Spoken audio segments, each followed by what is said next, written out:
Welcome to Camp Constitution Radio with your host, Hal Shurtleff. The show is heard on WBCQ The Planet every Tuesday and Thursday evenings at 7:30 p.m. Eastern Standard Time. You can also pick it up on our Podomatic page, podomatic.com, and just punch in Camp Constitution Radio. And you can also on our YouTube channel, just go to YouTube and put in Camp Constitution. And when you do, please subscribe to our channel and share and view the videos that you see, including our playlists for most of our speakers, instructors, and for the various activities during the course of the year. We have a playlist specifically on the U.S. Constitution if you want to simply learn about that important document. If you want to learn about Agenda 21 or Article 5, or you want to get some inspiration, Reverend Stevie Kraft's playlist would be there, or Reverend Earl, or Pastor Earl Wallace's. So please take advantage of that important tool. In fact, we're very pleased to announce that we've reached the 1 million view mark just a few days ago, and thanks to some of you who are listening and go to our YouTube channel. So let's get on to 2 million and plus. This show is brought to you by Camp Constitution, which, among other things, runs a week-long family camp, which I'll be talking about in a little detail in a few minutes. I just want to thank Robert, who was the engineer at WBCQ. We had a nice gathering, nice get-together last week. I was up in that neck of the woods, and it's pretty remarkable. Aroostook County, they're having a record snow, record cold, yet in down at the state capitol that same week they were holding hearings on a carbon tax because of climate change and global warming. I'm sure there weren't too many people from Aroostook County buying into it. I don't believe. In fact, I got a good report that 70% of the folks that attended the hearings and testified against it. And there was a friend of mine there that was supposed to testify, basically telling them, go ahead and pass this carbon tax because everyone who's voted for votes for this will be out of a job the next election. So, our website is campconstitution.net, and I want to give a little history of our camp program. I know some of you have been listening for a while, and maybe you think we're just some kind of online entity. But we started this. I could say we were conceived in 2008 in December when word got to me and a few of my friends and colleagues that a summer camp program had been canceled from a national group. And basically, I spoke to Charlie Everett, who's our camp manager, and Mrs. Ruth Harper, who is our program director, and he lives in North Carolina, and Ruth is in Grand Rapids, Michigan, and I'm here in Boston. And I said, let's create our own camp, and we came up with a few names, and we thought Camp Constitution was the best fit. And we announced it in January of that year, 2009, that we were holding our first summer camp in Ringe, New Hampshire, where we held 9 of them, beautiful location at the Toinepi Retreat Center. And we became a charitable trust. I can't remember exactly what year. It was probably that same year. We got some legal advice, and this is what we decided to do. So we're a New Hampshire-based charitable trust, and we held our first camp, and we had a kind of a modest attendance, but it was a lot of fun, and we just kept doing it every year and getting more people and more attendees. And I think it was probably 2010 or 11 when one of our supporters asked us, thought we should put some certain things back in print. We use a lot of materials in our classes, and some of this was out of print or hard to get or too expensive. So with his generosity, we created the Camp Constitution Press, or publishing arm, and we put back in print things like Republics and Democracies by Robert Welch, Not Yours to Give, the Davy Crockett story, What is Money, another essay by Robert Welch, and a few other items. We actually published some books. We published, reprinted Color, Communism, and Common Sense. We reprinted the 1810 essay by Noah Webster talking about refuting climate change. It was called On the Supposed Temperature of Change of Temperature in Winter. And some other items, we published a book on the history of the militia by Dan McGonigal. We published a book by Knives, Lipstick, and Liberty by Jen. She was a former state rep, Jen Coffey, and some other things which when we were upgrading our camp bookstore.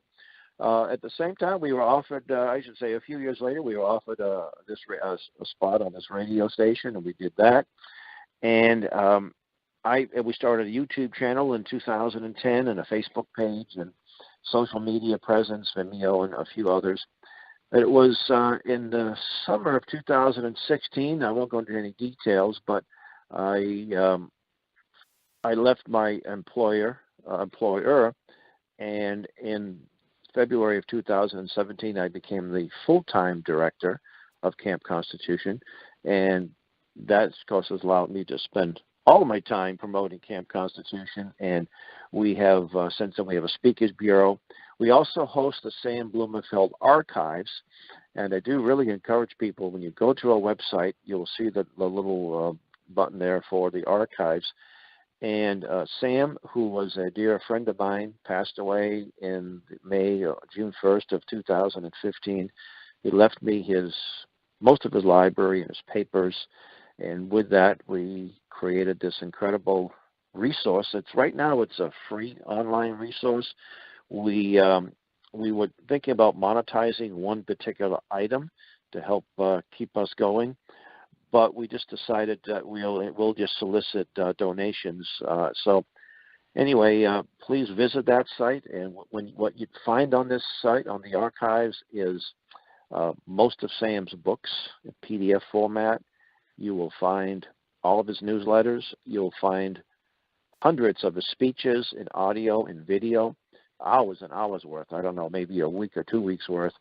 You'll find his correspondence with people in the conservative movement, people he knew, some authors and prominent people over the years from the 50s to about the time he passed. You'll find some of his book proposals, some of his speeches. We also have, probably for the first time anywhere, is some of the writings and newsletters of the American Jewish Americanist Society, which was a short-lived organization that Sam was involved in. I think it was from like 67 to 70 or so, but there's some great stuff there. Jewish Society of Americanists. And Sam was also a founder of the American Friends of Katanga and the American Friends of Algeria. And there was a lot of newsletters and letters, correspondence between leaders in Algeria and leaders in Katanga, including the president of Moshe Shombe, whom Sam knew personally. So some great history there. And please take advantage of it. All we look for is an email address when you go there. Share it with people. And, please help donate, because we're a charitable trust and we rely on donations to keep us going and keep me in the field. If you want to do that, you visit our website, campconstitution.net, and there's a PayPal button there, and you can do a monthly or a one-time donation. It'd be great if, we have a lot of people doing $5 a month, $10 a month. It would be a big help if everyone who listens to this show gives $5 a month. That will go a long, long way. So I want to talk about our summer camp program, or I should say our family camp, which we hold in the summer. It's a great experience. My whole family participates. In fact, when I tell people, one of the reasons why I want to continue this program that was started by another entity, because we changed it somewhat. We didn't change the philosophy, but we changed the structure of the camp and how we run it.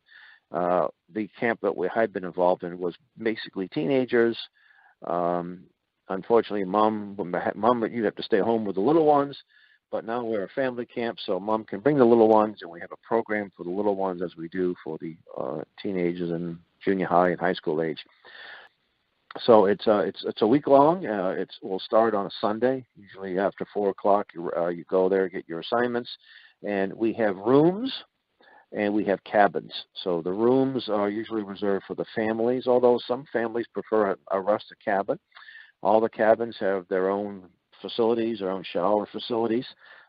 And the rooms as well all have the shower. And the rooms are sort of like, I don't know, like a small, I can't say a hotel room, but equivalent to like a motel room, where there might be, there'd be 4 to 6 beds with shower, and then of course we have a cafeteria facilities. The people do a great job. So it's a very comfortable place. There's a couple of rooms with air conditioning, but everybody's has access to a fan, and you're in the woods, so it's a little cooler than it would normally be. And we had a warm summer last year, but we didn't have any trouble. The typical day at camp starts at 6:30 with an optional run or a swim. And I would say maybe a dozen or 20 or so of the campers, not all of them, take advantage of that. And we generally have, as far as overall numbers, I think last year, between those who may have spent a few days or the whole week, it was about 120. I think we had maybe 95, 96 that were there the whole week. And we had some visitors, so it could have been more than 120. Some people came in, gave a class, sat in a few classes, and didn't stay the whole day. So probably close to 140 if you add all those numbers. But we also videotape all the classes and some of the activities, and we make that available. If you go to our YouTube channel and you put in playlist Camp Constitution 2018, you'll see the classes, you'll see some of the activities, and we didn't put much of the junior camp. So let me explain a little bit. The junior camp, we started this about 5 years ago, and it is a program designed for those 5 to 11 years of age, give or take. And it was designed to be sort of like a vacation Bible school format. And we didn't incorporate the whole program, but we took excerpts of that. And it's just a great thing. Children dress up in costumes. They learn about our wonderful history, Revolutionary War. They learn about key individuals, whether it be George Washington or Paul Revere. They might learn about Old Ironsides. One of our instructors was actually a crew member of Old Ironsides, so he might give a little class about that. And so it's great fun. They get some hands-on. They do some arts and crafts. My wife does that aspect of it. And we have one of our volunteers is a professional juggler, performer. He goes on unicycles. He dresses up as Uncle Sam. Alan Belanja, also a clown, and he does a great job. But when he does his clown routine with the little ones, he kind of puts his clown outfit on, so they know it's not really those that might be a little tentative about clowns. So, and during the course of the week, Alan will give workshops on how to juggle and other things, and it's just a great time. We'll have optional workshops on self-defense. We've got some people who are martial arts experts, and we'll teach some of that. So the typical day starts at 6:30. Optional run or swim or both. Then we have wake up is at 7. We have devotions at the flagpole, where we do a rated Bible verse, then one of the campers. And every day we have certain details, and each cabin will perform those and be assigned. So we do the flag raising. They learn proper flag etiquette, salute the flag. Breakfast, and there's 3 classes in the morning, and we're real sticklers for the schedule. If it says 10 o'clock, we expect people there 5 minutes to 10. So it's a good routine. The classes are 50 minutes long, and again, we're very strict about that because they can be less than that, but no more than 50 minutes. And then there's time in between to stretch your legs. There's basketball nets, and there's foosball and a game called Gaga, which the youngsters like, and other things. They can keep busy in between classes, stretch their legs, what have you. And then in the afternoon, after lunch, we will have some organized recreation, and whether it be a tug of war or there'll be a volleyball tournament or a basketball tournament. We have chess tournaments, all kinds of great activities. Our athletic director does a really great job with that, Christopher Kalis. He comes all the way from Michigan with his family. And then we do have we have an optional field trip up Mount Greylock, which is the highest elevation in Massachusetts. And thankfully you can drive up to the top, but we will hike up a portion of the way, and beautiful view. And then we'll have a field trip where we take the whole camp. That will be on a Wednesday after lunch. and this year we're going to the Springfield Armory Museum, where the M1, it was the first, one of the nation's first armories. It opened up in the 1790s. It actually closed during the 1960s, and but there were produced weapons from, you could imagine, from muskets to the M1 Garand to the M16, and also it was the place that where Shays' Rebellion happened. And this year we're going to have one of our instructors, Richard Howell, who's an incredible historian, will give a narration of the events that took place back in 17. Well, let's see. It was before. It was during the Articles of Confederation, so it was about 1786, 85, somewhere around there. And we might do another optional field trip. There's so many days. There's a Herman Melville house, homestead, and a few other places like that. There's a museum, a Norman Rockwell Museum is just about maybe a 15-minute drive from camp. So we might look into some other optional field trips if people request them. And then after dinner, we'll have two other classes from Monday to Thursday. And then on Friday, Friday would be the last full day of camp. We'll have a final exam, and we will have the evening will be closing ceremonies. People get their little diplomas, get their test results, and we acknowledge super campers.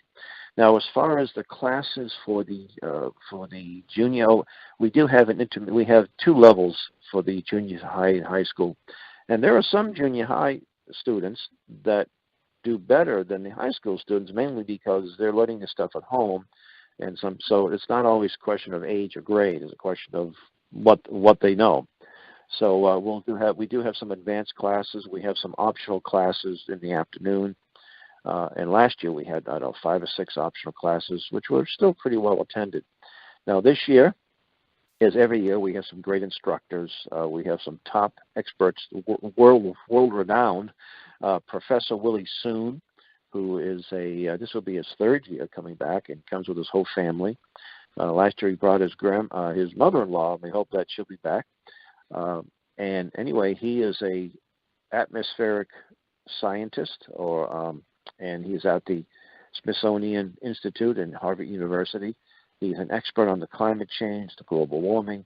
We also have returning Lord Christopher Monckton from the United Kingdom, and former advisor to Margaret Thatcher. This man has a great love of liberty, loves the United States. He actually said, I'm not quoting him verbatim, but if we lose our nation, if we lose our Constitution, there'll be a dark ages, or the world will experience another dark age. So he's a great lover of liberty, and he's a popular instructor. And we also have, coming for the first time, Joe Wilverton. Now, Joe was a guest on the show here, I don't know, about 5 or 6 months ago. He is an expert on the Constitution. He is an author. He writes for the New American. He just published a book entitled The Real James Madison, published by the National Center for Constitutional Studies, which I think is a real plus. And we hope to have him there for the whole week. I'm just communicating with him now to see what his schedule will be. But he'll be a real treat to listen to, a great instructor. Mr. John McManus, the president emeritus of the John Birch Society, will be there, and he has just a great number of classes. He's an incredible instructor. He's authored 10 or 12 books, and he's very popular with the campers. Who else we got coming? We have Debbie Bacigalupi. Debbie, this is her 2nd year at camp. Debbie is a rancher. She comes from a number of ranchers, several generations of ranchers. She lives in Northern California, and she's an expert on Agenda 21. She gave an incredible class last year and on Agenda 21 and the California wildfires. She explained how they happened. It had nothing to do with the temperature. It had a lot to do with poor land management. And her class was videotaped, and we've got about 47,000 views already, which I think is pretty good, considering we're just a real modest and humble little organization.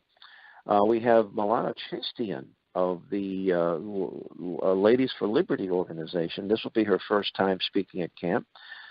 She was a guest on the show here probably back in November, I think, of 2018. We have Jonas Moore, who was a two-term state rep, a young man. He's in his 20s, and he's a founder of a leadership organization, a Christian-based leadership organization. I was supposed to have him on today, but he had trouble calling in. So, and we're looking forward to having him there. It'll be the first time he's been at camp.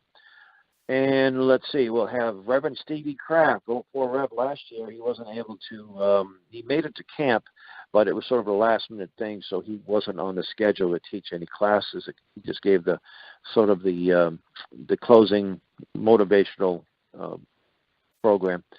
But he's going to be, he just came back from Cape Town, South Africa, and he's going to be speaking on a number of issues dealing with liberty and the race issue. You know, one of the topics will be color, communism, and common sense, which is based on a book written by a former communist back in 1958-59, which we reprinted. And he's going to be talking about how the enemies of America, and in fact the enemies of freedom, deliberately promote racism to gain more power. They want a race war. They want to have pit black against white, rich against poor, et cetera, basically the communist line, which we've been dealing with for many years. We have Reverend or Pastor Earl Wallace, who lives not too far away from the camp, and he'll be giving some leadership classes. He's the author of the book, The Three-Dimensional Leader, and he goes into that. He's another popular instructor. He also plays the guitar and has a good singing voice, so he will start the junior camp usually with some nice songs, Christian-based songs that the kids love. Let's see who else we have coming. Let me think now. Who else? We didn't exhaust it, but we Norman Tregenza, who he's one of our longtime instructors. He's the man that was a crew member of Old Ironsides. He's sort of the assistant program director, and he loves to teach about the Constitution. Actually, is a teacher. Mrs. Edith Kraft, she's the wife of Reverend Kraft, and also she's the one in charge of the youth program, or the junior camper program. And Bonnie Wilder, she comes up from Florida. She is a member of the Daughters of the American Revolution, and she will usually spends a good day, sometimes 2 days, with the youngsters, teaching some great history. It just makes it so much fun between singing and poetry and what have you. It's just a great program. And again, this is a great program for the whole family, not just the unaccompanied minors, although of course we can definitely accommodate them. And I know we'll get a couple. Michael King of the Massachusetts Family Institute. He'll be there. He usually comes with his family and be giving a few classes.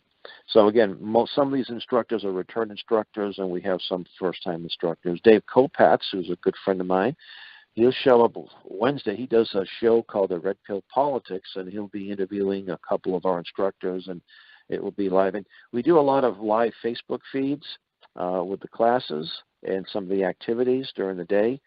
So you can, if you send your child to camp and hey, what's going on? You can see what's going on because we do the Facebook feeds, and we do videotape practically all the classes and activities and make that available on our YouTube channel. Mert Melfa is our video guy. He does an incredible job. And let's see. So it runs from July 28th to August 3rd, and the cost of the camp is very reasonable. We pretty much charge what the camp charges us. For 13 and over, this would be adults and 13 and over, $350, and that covers everything: your food, your lodging. It covers material. The only thing it may not cover would be incidentals. We have a snack bar. We have a book table. We have a picture. We'll actually do a group picture, and that's an option if you want to buy that. I know the campers like to get autographs or signatures of all the people who've been to camp. So that's, we charge just a few dollars for that. And we have camp T-shirts and things like that are optional, not part of the $350. We do make available. I know you got a family of 8 or 9 people. It can run into a lot of money. 12 to 3, $250 a person, and then 3 and under free. So you have some infants or little toddlers. They don't charge us, so we don't charge you. And we can accommodate whole families in one room or a cabin, or some cases the father, dad might be a counselor, and mom will be with little ones, or sometimes mom's a counselor and dad will be the little ones in separate rooms. Or however, so we can accommodate. We also realize that some people are traveling long distances, and we have some carpool abilities. You have to give us a heads up. If you're driving in, let's say from Pennsylvania or Michigan, Ohio, Kentucky, we could probably make some arrangements to carpool. We also will pick people up at airports, train stations, and bus stations. The closest airport is Albany, New York. We also have an airport in Hartford, Connecticut, and Logan Airport in Boston, which is about a 2.5-hour ride. Well, that might be the least expensive to fly into, but we'll definitely be able to get someone to pick you up and drop you off. Let's see, and we've never turned away any worthy families or campers for lack of funds. So that's because we count on the generous supporters of our camp program. And so if you cannot attend camp, you don't have any children or grandchildren, what have you, you can still help by making a donation, and you can earmark that donation for tuition. You can say, here, I want to donate $100 to a tuition.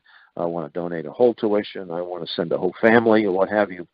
And if you have a business or a nonprofit, what we do is, if you like, we could put you as a sponsor. If you visit our sponsors page, you'll see some of the people that help us, financially or with their services. So we have a sign maker, Bruce Socha. He makes incredible signs for us, or what have you, and therefore his business is up there. Now, lots of people out there who are patriotic, conservative-minded, rightfully lament what's going on with our country, what's happening. The children aren't learning the Constitution, not teaching this in the classrooms, and that's why we have 80% of people under 30 promoting socialism, voting for people like Bernie Sanders or what have you. Well, we are an antidote to that.